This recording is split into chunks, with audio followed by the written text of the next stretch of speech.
G'day and welcome back to Cuppa with Corlette. I've just put the kettle on, so thanks for joining me to sit back, relax, and enjoy. So we'll get straight into it with the week that was.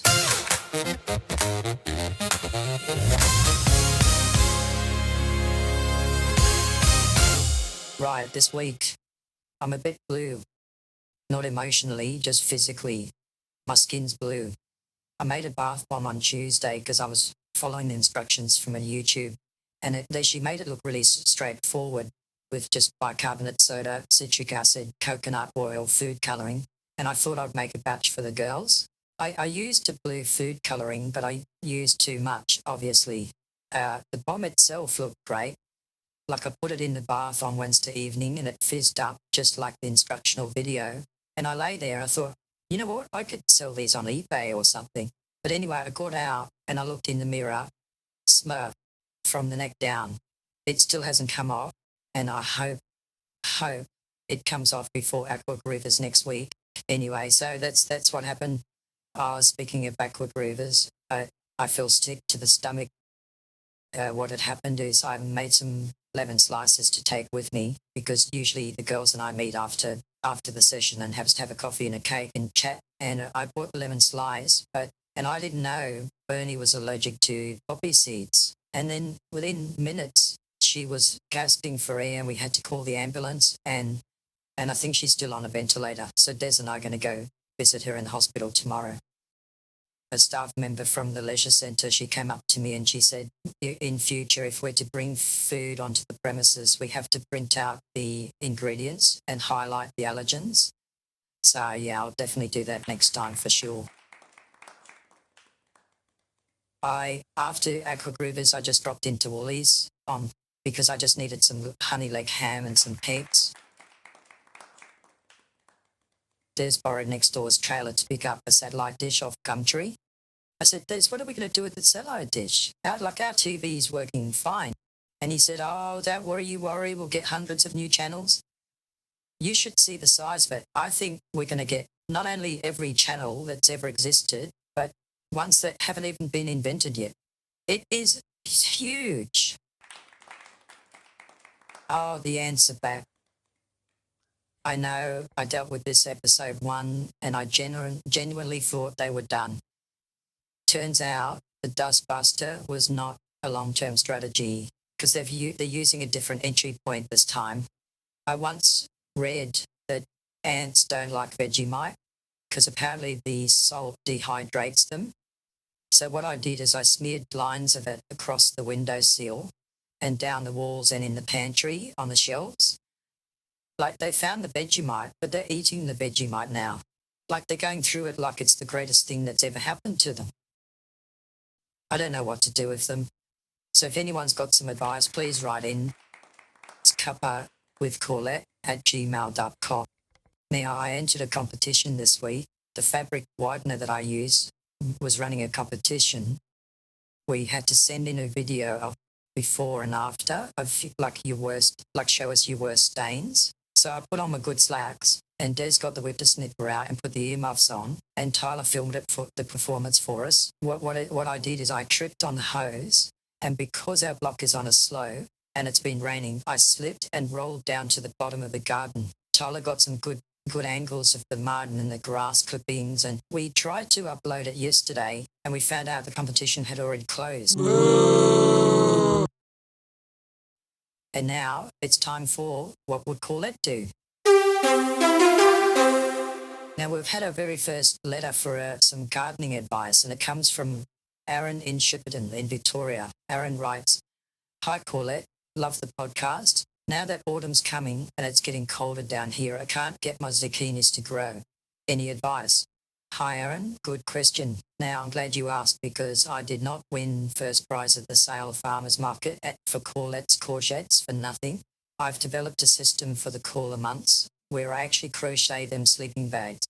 I know it sounds funny, but what it is, they're full length ones fitted to the zucchini with a drawstring at the top that you can close them up on cold nights and then loosen them during the day when the sun's out. I have a collection in various sizes. I call them thermal units. The material matters, Aaron. So I've tried a few different wools. and I found a medium weight acrylic blend is best. It's not too thick, so the zucchini still gets light through it, and it breathes a little, and it washes easily too, which is handy. One extra little tidbit is I also go out at night with the torch at around 11:30, and I do a slug patrol. So I hope that helps, Aaron. And if anyone else has a question for what would Corlette do, write to me at cuppawithcorlette@gmail.com. Now it's time for a new segment called Spin It with Corlette.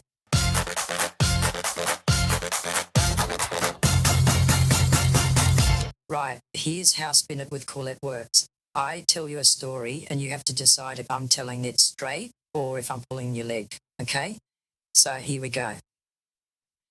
When I was 9 years old, I lived on a farm outside Sale in Victoria, and we had all sorts of animals, chickens, sheep, the usual. But the one I remember most was a pig named Philip. Philip was enormous, and I used to ride him. One day, something spooked him while I was on his back, and he would not stop running. And until we ended up into the main street of Sale, which was about 2 miles away, there was nothing I could do but hang on. And both of us made the front page of the Gippsland Times. There you go. Was that true or a tall tale? Now it's time for What's for Dinner, Corlette.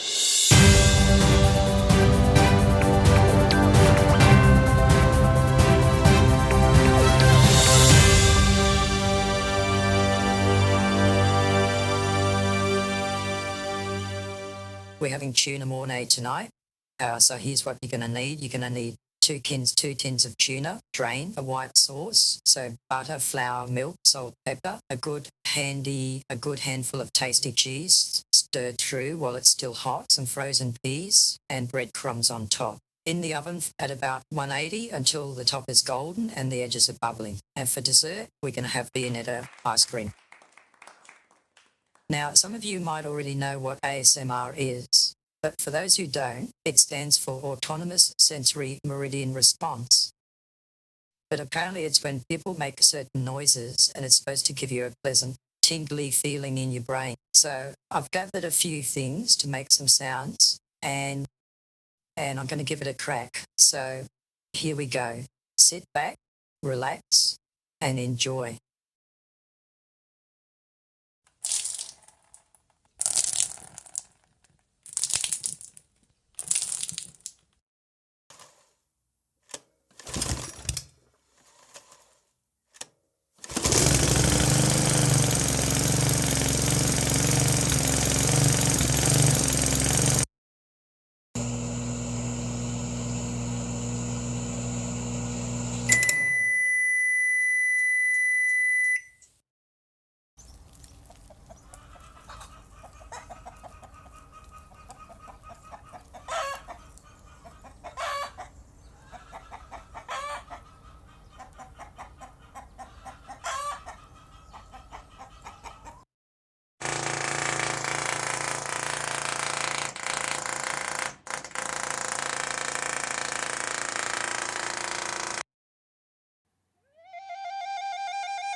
Now it's time for Let Gavin Decide.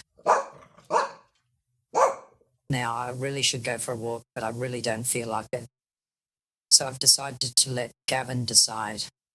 So here's what I've done. I've written 2 options on 2 bits of paper and put them face down under 2 of Gavin's bowls with the same amount of food in each.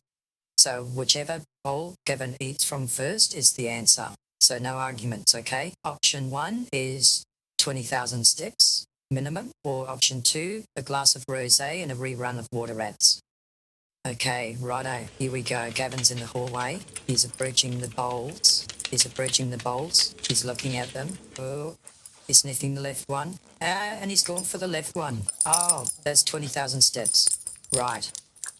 Well, it's currently 9 p.m. and it's raining already. So, and apparently Des says there's a lightning storm developing over the headland. So I better start making tracks.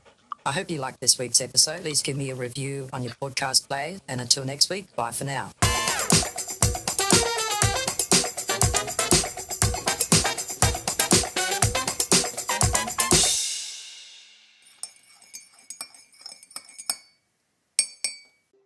stairs. I'm going to need that head torch. I think it's in the second drawer.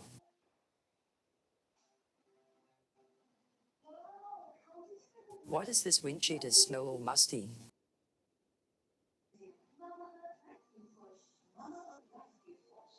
Now, I'll probably be back around 2 o'clock in the morning. So can you just leave the sliding door at the back open, unlocked?